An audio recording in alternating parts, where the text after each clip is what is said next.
What's good, you bros and broettes? Wish you all a very happy Diwali. And because it's Diwali, I thought we'll do something a little bit different today. So today, for the first time, BeerBiceps is bringing you a healthy dessert. And of course, it's gotta be Indian because Indian food is actually the healthiest. Remember, desserts are usually made from dirty carbs, dirty fats, and dirty sugar.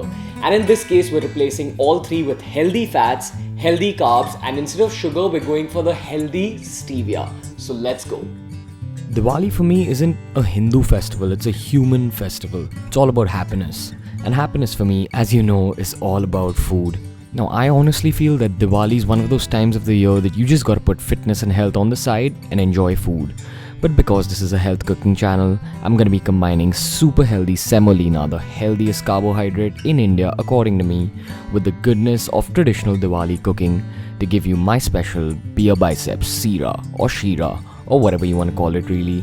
The fact of the matter is, this is one delicious and healthy meal.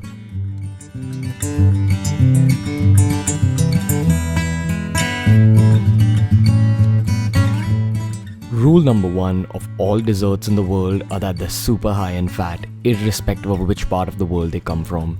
Now this is where you can be intelligent and make better food choices. When you're cooking at home, you have the advantage of using healthy fats in your cooking, and that's exactly what ghee is. Remember, fitness isn't just about calories in versus calories out.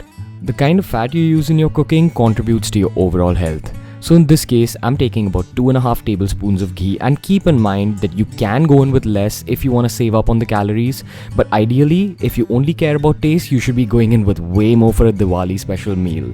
Most desserts generally use maida or refined flour as the main carbohydrate in the meal, and here again, we're gonna do an intelligent thing and go with rava or semolina, as I've always promoted, one of the healthiest vegetarian protein and clean carb sources.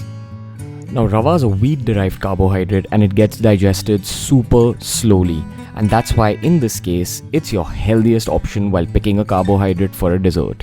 Next, coming to saffron, or kesar as we call it in India.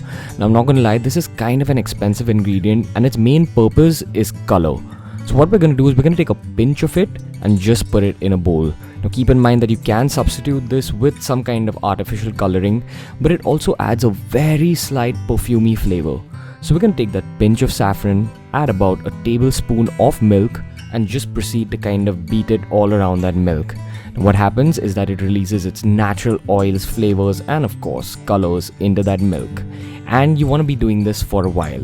Eventually you'll see that the color completely leaches out of that saffron to give you this beautiful gorgeousness.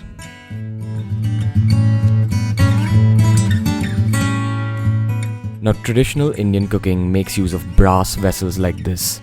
So when we're talking about cooking on special occasions like Diwali, I think the best way to go is traditional. It's also healthier and it adds a very slight special festival kind of taste. Now, before we begin the cooking process, you gotta make sure that your ingredients are ready. So you gotta keep 1 cup of water and 1 cup of milk ready. If you're not much of a milk person, go in with less. Next, 1 cup of rava and 2.5 tablespoons of ghee. Now you've got to remember that traditionally in any kind of dessert, we go in with a lot more fat. But because we're cooking a healthier meal, we're going in with slightly lesser. The more ghee you go in with, the tastier it's gonna get. Keep that in mind. More fat equals more flavor for anything you're ever cooking. But health is as important as the fun side. And that's why 2.5 tablespoons, which is a lot, but keep in mind, it's not going to be a good dessert without this much ghee. So go in with that ghee, and once it's hot, we can go in with the carbohydrate. Now you gotta remember that brass conducts heat super fast, and if you don't start stirring immediately, it's definitely gonna burn. Now as you're stirring it, that rava is getting toasted. It's cooking a little bit in that ghee, and rava is one of those ingredients that absorbs any flavor that it's combined with. It doesn't have a flavor of its own, but when you cook it in ghee, it's gonna absorb that gorgeous milkiness from it. And once it's roasted, it also gets a slightly nutty flavor. Now your job is to constantly stir fry it for about 5 minutes, and you'll see that it starts changing color. Make sure that you scrape it off the sides of the vessel because that's where it's most likely to burn. And remember, this vessel is hot and rava burns super easily. So once it's about this color, this deep golden brown, that's when you can go in with some water. And after you've incorporated the water, it's a great point to go in with the milk. And I feel that the milk is what gives the Sheera its personality, its identity.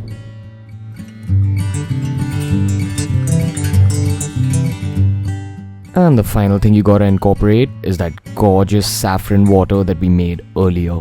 This is where the flavor really starts developing. And of course, not to mention, it gives this gorgeous golden Diwali goodness to the Sheera.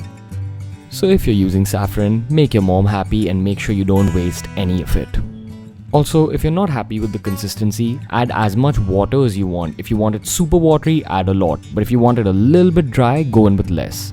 Next, coming to nutmeg or Jayphal as we call it. I can't really describe the flavor of this, but it's got its own unique spiciness. And when you're cooking a rich, creamy, sweet dessert like Sheera, a little bit of spiciness is needed just to break through. And that's exactly what this nutmeg does. But you've got to remember that you can absolutely ruin the dessert if you scrape too much. So make sure you're careful. And the next ingredient is Saunth or powdered ginger for the exact same reason. Adds that natural ginger flavor and adds that little bit of natural heat that's the charm of ginger according to me. And finally, coming to the superhero of this dish, the ingredient that saves the day, Stevia. Stevia is a natural sugar substitute. It's derived from plants, not chemicals. And keep in mind that this isn't a product placement, this is just the brand of Stevia that I go with. Also keep in mind, Stevia isn't as sweet as sugar, so you've got to go in with a lot because it doesn't give you that same kind of sweetness. Now you can also choose to go in with just a little bit of sugar, but if health is the absolute top factor for you, only go in with Stevia.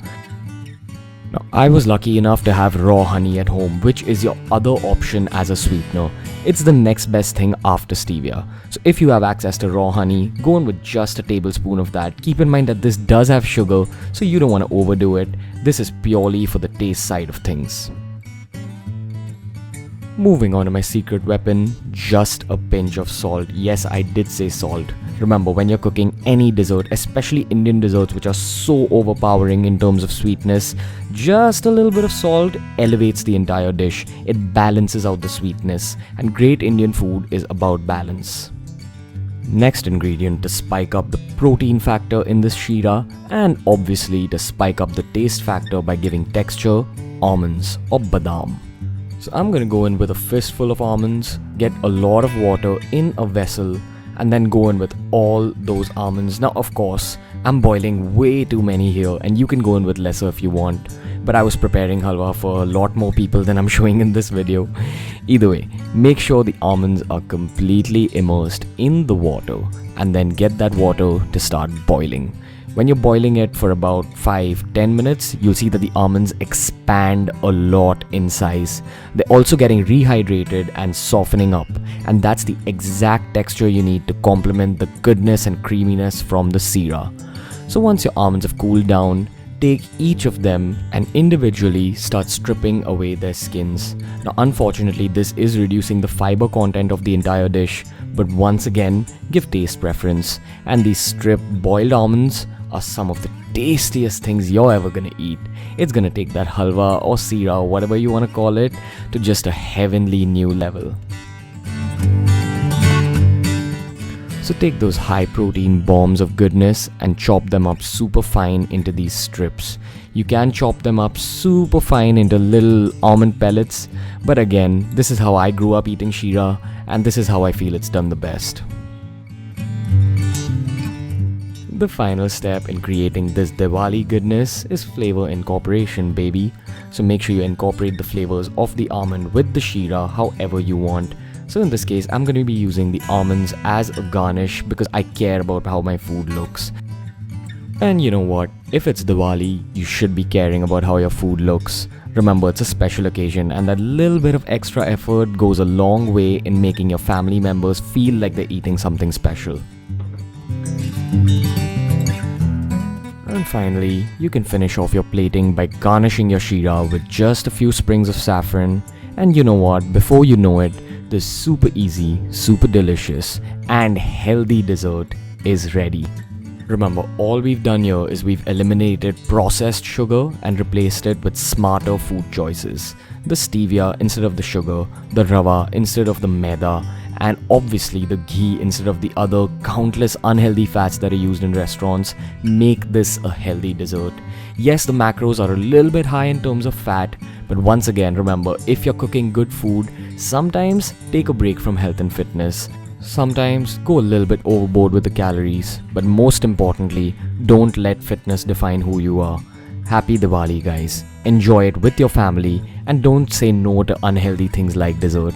If you can cook them up something like this. But the main thing is, on Diwali, your life should be full of fun and full of, oh yeah.